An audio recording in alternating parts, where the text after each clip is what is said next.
Hi everyone, my name is Manja, and during this presentation I will summarize current knowledge on the usefulness of nutrigenetic and gut microbiota biomarkers in the advanced features of sport nutrition. When it comes to exercise, there are so many levels of exercise ending up in elite performance, which could be modulated by nutritional and supplemental strategies, which are wisely and prudently tailored and customized to individual needs. Having said that, current guidelines for nutritional and dietary intake in elite level athletes, as well as common knowledge such as eat lots of fruits and vegetables, hydrate regularly, and so on, those should be complemented by use of individual predispositions, individual prerequisites as seen through different parameters and biomarkers that I will discuss later. Use of those individual characteristics for tailoring individual and custom-made nutritional and dietary recommendations, which are actually the main output, the main result of precision nutrition. Personalized predispositions could be roughly categorized into four main groups, starting with nutritional status, public health, geographical and cultural determinants, and finally with molecular determinants. Nutritional status is encompassing well-known ABCD pattern relating to anthropometric, biochemical, clinical, and dietary biomarkers, while public health and geographical and cultural determinants actually refer to more societal context as well as demographic parameters. On the other hand, molecular determinants encompass various types of molecular biomarkers of molecular determinants, which when used for customizing nutritional and dietary recommendations actually represent the main target of precision nutrition strategies. Why should precision nutrition strategies be used in elite level athletes? Well, athletes actually due to vigorous physical activity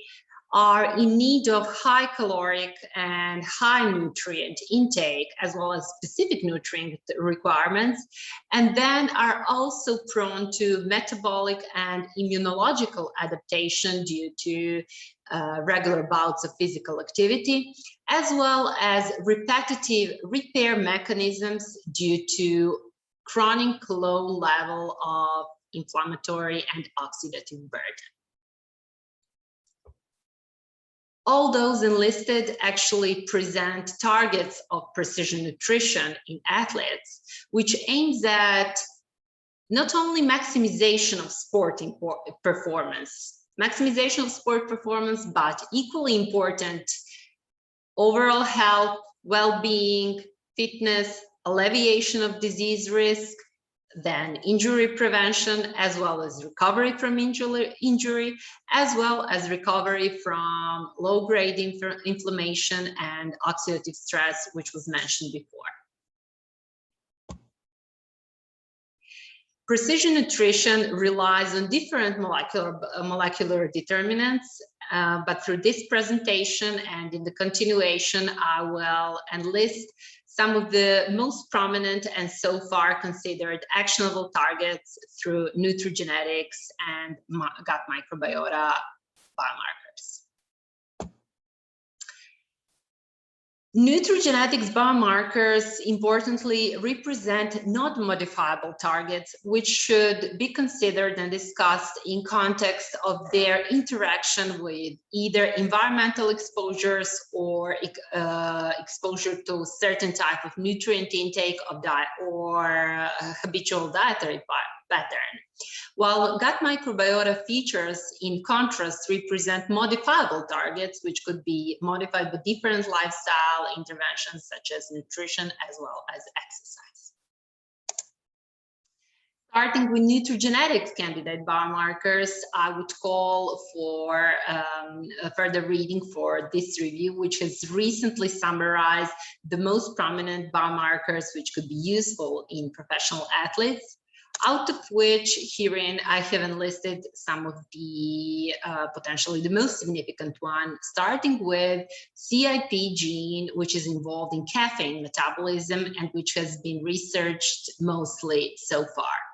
Namely, caffeine is very well known and well studied in professional athletes for its ergogenic potential. However, based on CAP and other genetic complements, individuals could be stratified to slow or fast metabolizers.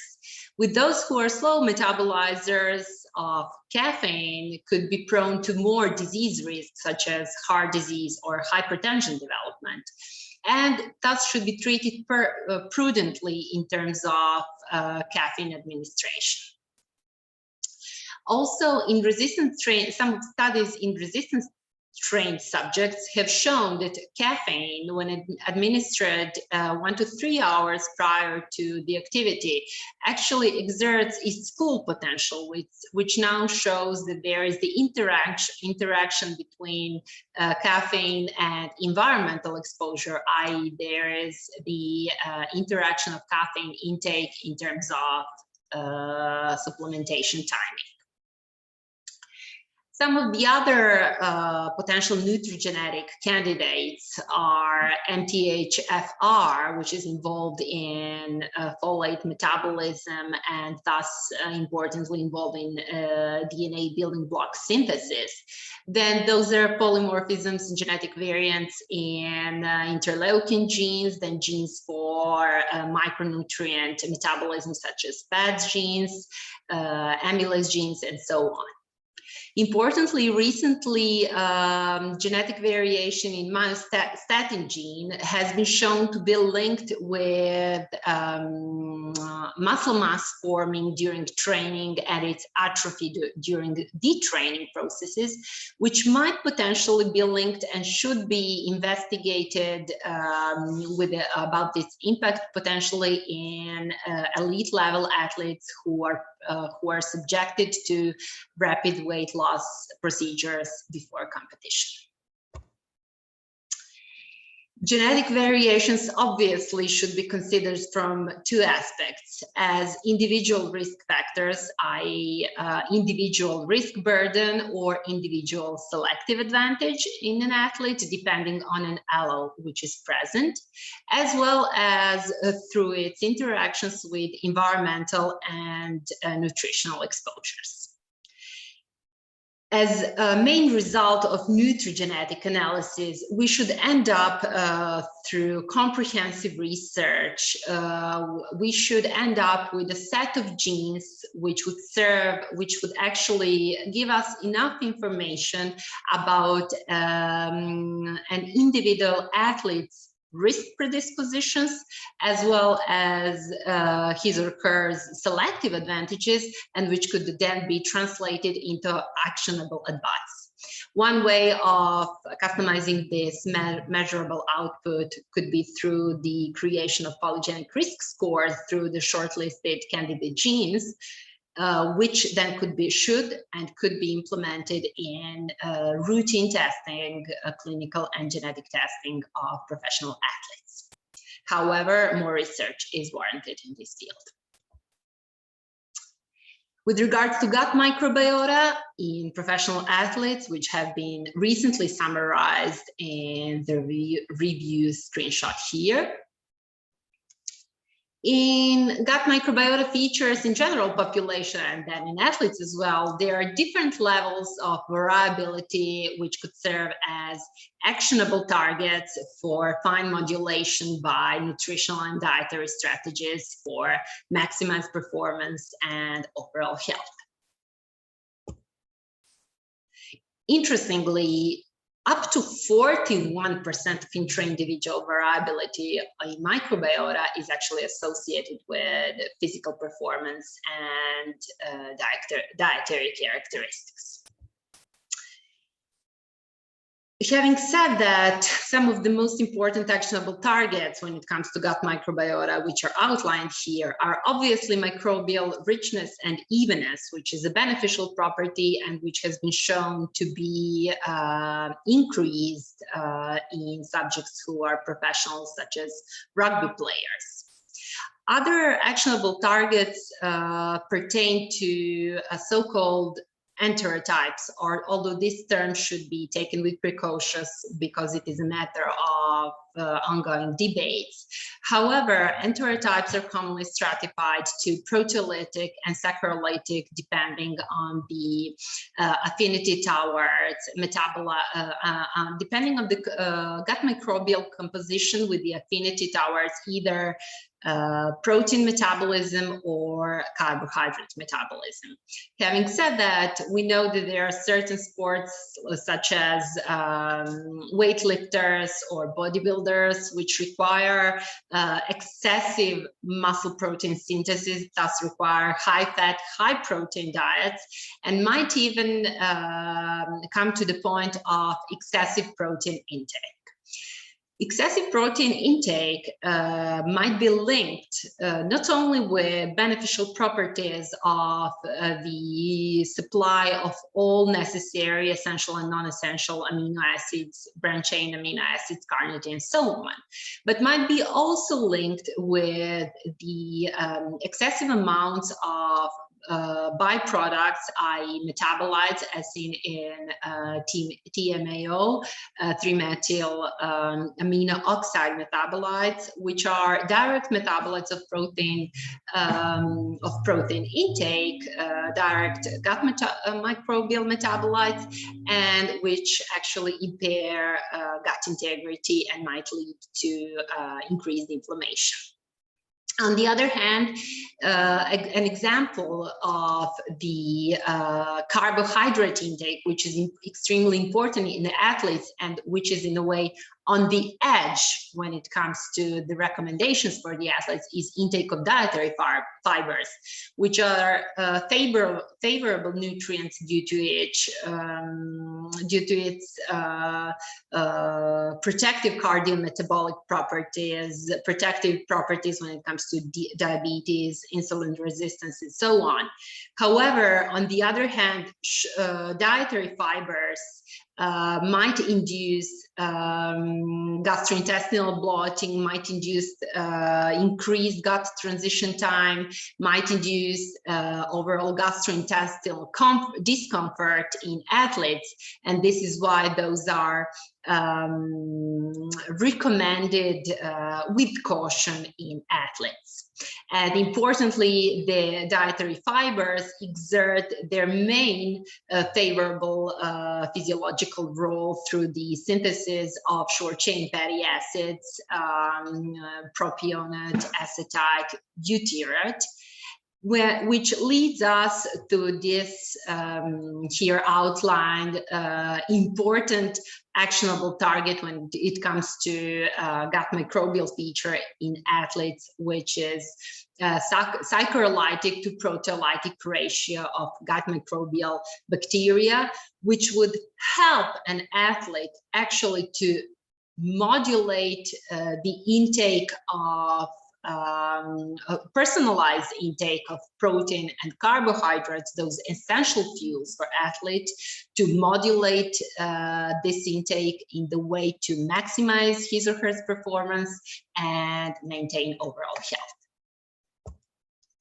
Finally, nutrigenetics and gut microbiota biomarkers interact on the levels of intake as well as level of exploitation of nutrients in intestinal microbiota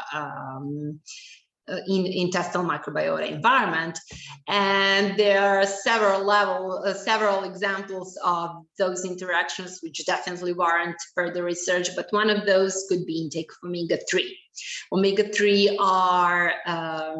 as already mentioned, are being metabolized by products of fats genes, with certain subjects, depending on their genetic complement, being able to produce more long-chain polyunsaturated fatty acids metabolically, which have and their consecutive metabolic products, oxylipins, with long-chain polyunsaturated fatty acids being able to have different beneficial cognitive, cardioprotective, and other roles in human body. On the other hand,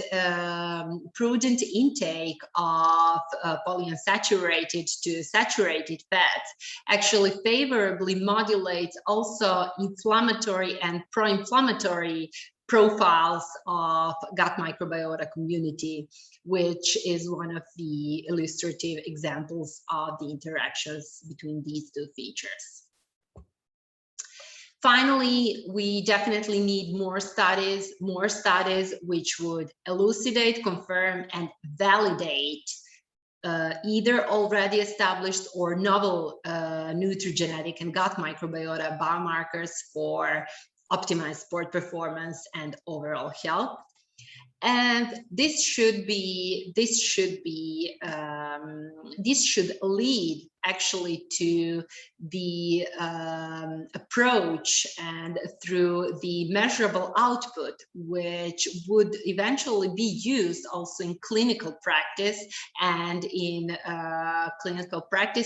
practical terms for optimization of sport performance. Ideally,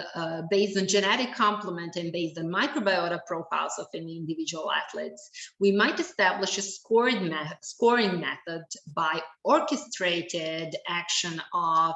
multidisciplinary experts, molecular biologists, sport physiologists, data scientists, and so on, and then articulate these scoring methods and allow nutrition specialists, dietitians, and coaches who directly interact with professional athletes to actually translate this recommendation, this risk or burden or selective advantage into nutritional and dietary advice for maximization of performance and health. For further readings, I have enlisted, of course, not limited to those papers herein. And finally, thank you for listening.